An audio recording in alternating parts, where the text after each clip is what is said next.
ಅರಸರುಗಳ 2ನೆಯ ಗ್ರಂಥ ಅಧ್ಯಾಯ 8. ಎಲೀಷನು ತಾನು ಬದುಕಿಸಿದ ಹುಡುಗನ ತಾಯಿಗೆ, ಸರ್ವೇಶ್ವರ ಸ್ವಾಮಿ ಈ ನಾಡಿಗೆ 7 ವರ್ಷಗಳ ಬರಗಾಲವನ್ನು ಕಳುಹಿಸಲಿದ್ದಾರೆ.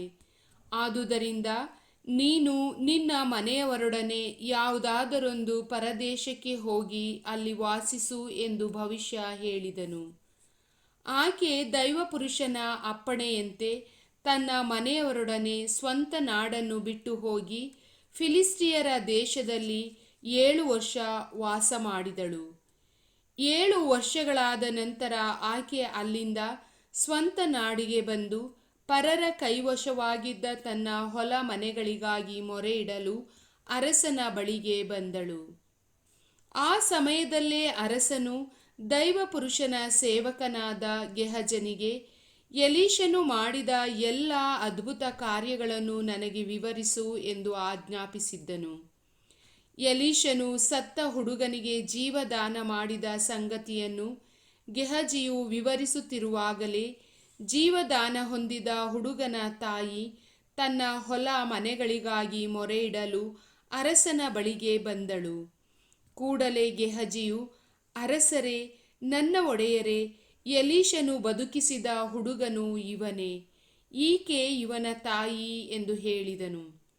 ಅರಸನು ಈ ಸಂಗತಿಯ ವಿಷಯವಾಗಿ ಆ ಸ್ತ್ರೀಯನ್ನೇ ವಿಚಾರಿಸಿದನು. ಆಕೆ ಅದರಂತೆಯೇ ಹೇಳಿದಳು.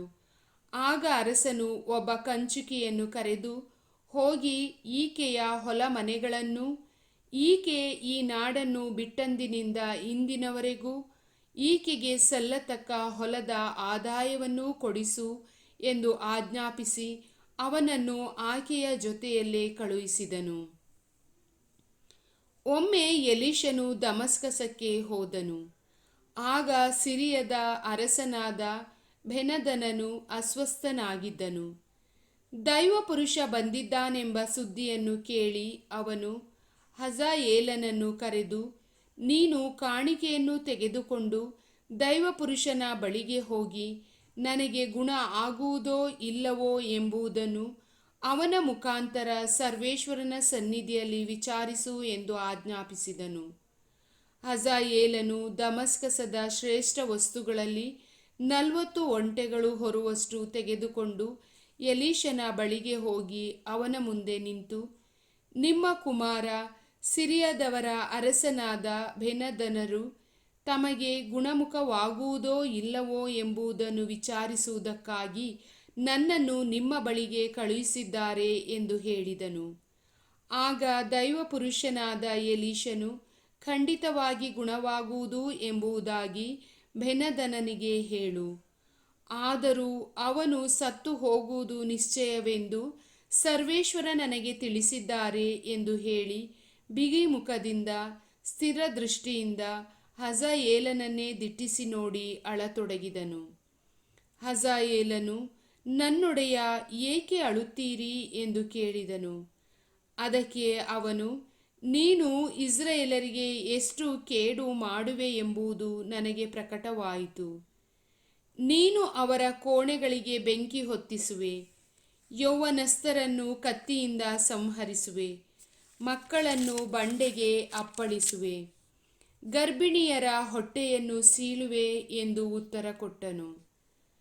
ಹಜಾಯೇಲನು ಎಲೀಷನನ್ನು, ನಿಮ್ಮ ಸೇವಕನಾದ ನಾನು ನಾಯಿಯಂತಿರುವೆನಷ್ಟೇ, ನನ್ನಿಂದ ಇಂಥ ಮಹಾ ಕಾರ್ಯವಾಗುವುದು ಹೇಗೆ ಎಂದು ಕೇಳಿದನು. ಅವನು, ನೀನು ಸಿರಿಯದವರ ರಾಜನಾಗುವೆ ಎಂದು ಸರ್ವೇಶ್ವರ ನನಗೆ ತಿಳಿಸಿದ್ದಾರೆ ಎಂದನು. ಹಜಾಯೇಲನು ಎಲೀಷನನ್ನು ಬಿಟ್ಟು ತನ್ನ ಯಜಮಾನನ ಬಳಿಗೆ ಹೋದಾಗ ಅವನು, ಎಲೀಷ ಏನು ಹೇಳಿದರು ಎಂದು ಕೇಳಿದನು. ಅದಕ್ಕೆ ಇವನು, ನಿಮಗೆ ಖಂಡಿತವಾಗಿ ಗುಣವಾಗುವುದೆಂದು ಹೇಳಿದರು ಎಂಬುದಾಗಿ ಉತ್ತರ ಕೊಟ್ಟನು. ಮರುದಿನ ಬೆಳಿಗ್ಗೆ ಇವನು ಒಂದು ಹೊದಿಕೆಯನ್ನು ನೀರಿನಲ್ಲಿ ತೋಯಿಸಿ ಅರಸನ ಮುಖದ ಮೇಲೆ ಹಾಕಿದನು. ಅವನು ಸತ್ತನು. ಹಜಾಯೇಲನು ಅವನ ಸ್ಥಾನದಲ್ಲಿ ಅರಸನಾದನು. ಆಹಾಬನ ಮಗನೂ ಇಸ್ರಾಯೇಲರ ಅರಸನೂ ಆದ ಯೋರಾಮನು ಆಳ್ವಿಕೆಯ 5ನೆಯ ವರ್ಷದಲ್ಲಿ ಜುದಯದ ರಾಜನಾದ ಯೆಹೋಷಾಫಾಟನ ಮಗ ಯೆಹೋರಾಮನು ಆಳತೊಡಗಿದನು. ಇವನು ಪಟ್ಟಕ್ಕೆ ಬಂದಾಗ 32 ವರ್ಷದವನಾಗಿದ್ದನು. ಜೆರುಸಲೇಮಿನಲ್ಲಿ 8 ವರ್ಷ ಆಳಿದನು. ಇವನು ಆಹಾಬನ ಮಗಳನ್ನು ಮದುವೆ ಮಾಡಿಕೊಂಡದ್ದರಿಂದ ಆಹಾಬನ ಕುಟುಂಬದವರಾದ ಇಸ್ರಾಯೇಲ್ ಅರಸರ ಹೆಜ್ಜೆಯಲ್ಲೇ ನಡೆದು ಸರ್ವೇಶ್ವರನ ದೃಷ್ಟಿಯಲ್ಲಿ ದ್ರೋಹಿಯಾದನು. ಆದರೂ ಸರ್ವೇಶ್ವರ ಜುದಯದ ರಾಜ್ಯವನ್ನು ನಾಶ ಮಾಡಲಿಲ್ಲ. ನಿನ್ನನ್ನು ಮತ್ತು ನಿನ್ನ ಸಂತಾನದವರ ದೀಪವನ್ನು ಎಂದೂ ನಂದಿಸುವುದಿಲ್ಲ ಎಂಬುದಾಗಿ ತಮ್ಮ ದಾಸ ದಾವೀದನಿಗೆ ಮಾಡಿದ ಪ್ರಮಾಣವನ್ನು ಸ್ಮರಿಸಿ ಅದನ್ನು ಉಳಿಸಿದರು. ಇವನ ಕಾಲದಲ್ಲಿ ಎದೋಮ್ಯರು ಯಹೂದ್ಯರಿಗೆ ವಿರುದ್ಧ ದಂಗೆ ಎದ್ದು ಸ್ವತಂತ್ರರಾಗಿ ತಮಗೆ ಒಬ್ಬ ಅರಸನನ್ನು ನೇಮಿಸಿಕೊಂಡರು. ಆಗ ಯೆಹೋರಾಮನು ತನ್ನ ಎಲ್ಲ ರಥಬಲ ಸಹಿತವಾಗಿ ಜೋರ್ಡಾನ್ ಹೊಳೆಯನ್ನು ದಾಟಿ ಚಾಯೀರಿಗೆ ಹೋದನು. ಎದೋಮ್ಯರು ಬಂದು ಅವನನ್ನು ಸುತ್ತಿಕೊಂಡರು. ಅವನು ರಾತ್ರಿಯಲ್ಲೆದ್ದು ಅವರನ್ನು ಅವರ ರಥಬಲದ ಅಧಿಪತಿಗಳನ್ನೂ ಸೋಲಿಸಿ ಪಾರಾದನು. ಅವನ ಸೈನ್ಯದವರು ತಮ್ಮ ತಮ್ಮ ನಿವಾಸಗಳಿಗೆ ಓಡಿಹೋದರು. ಹೀಗೆ ಎದೋಮ್ಯರು ಯಹೂದ್ಯರಿಗೆ ವಿರುದ್ಧ ದಂಗೆ ಎದ್ದರು. ಅವರು ಅಂದಿನಿಂದ ಇಂದಿನವರೆಗೂ ಸ್ವತಂತ್ರರಾಗಿರುತ್ತಾರೆ. ಅದೇ ಕಾಲದಲ್ಲಿ ನಿಬ್ನದವರು ಸ್ವತಂತ್ರರಾದರು. ಯೆಹೋರಾಮನ ಉಳಿದ ಚರಿತ್ರೆ ಹಾಗೂ ಕಾರ್ಯಕಲಾಪಗಳು ಜುದಯದ ಅರಸರ ಇತಿಹಾಸ ಎಂಬ ಗ್ರಂಥದಲ್ಲಿ ಲಿಖಿತವಾಗಿವೆ. ಅವನು ನಿಧನನಾಗಿ ಪಿತೃಗಳ ಬಳಿ ಸೇರಲು ಅವನ ಶವವನ್ನು ದಾವೀದ ನಗರದೊಳಗೆ ಕುಟುಂಬ ಸ್ಮಶಾನ ಭೂಮಿಯಲ್ಲಿ ಸಮಾಧಿ ಮಾಡಿದರು. ಅವನ ಸ್ಥಾನದಲ್ಲಿ ಅವನ ಮಗ ಅಹಜ್ಯನು ಅರಸನಾದನು. ಆಹಾಬನ ಮಗನೂ ಇಸ್ರಾಯೇಲರ ಅರಸನೂ ಆದ ಯೋರಾಮನ ಆಳ್ವಿಕೆಯ 12ನೆಯ ವರ್ಷದಲ್ಲಿ ಜುದಯದ ಅರಸನಾದ ಯೆಹೋರಾಮನ ಮಗ ಅಹಜ್ಯನು ಅರಸನಾದನು. ಇವನು ಪಟ್ಟಕ್ಕೆ ಬಂದಾಗ 22 ವರ್ಷದ ವಯಸ್ಸಿನವನಾಗಿದ್ದನು. ಜೆರುಸಲೇಮಿನಲ್ಲಿ 1 ವರ್ಷ ಆಳಿದನು. ಇಸ್ರಾಯೇಲರ ಅರಸನಾದ ಒಮ್ರಿಯನ ಮೊಮ್ಮಗಳಾದ ಅತುಲ್ಯ ಎಂಬಾಕೆ ಇವನ ತಾಯಿ. ಇವನಿಗೂ ಆಹಾಬನ ಕುಟುಂಬದವರಿಗೂ ಬೀಗತನ ಇದ್ದುದರಿಂದ ಇವನು ಅವರ ಹೆಜ್ಜೆಯಲ್ಲೇ ನಡೆದು ಸರ್ವೇಶ್ವರನ ದೃಷ್ಟಿಯಲ್ಲಿ ದ್ರೋಹಿಯಾದನು.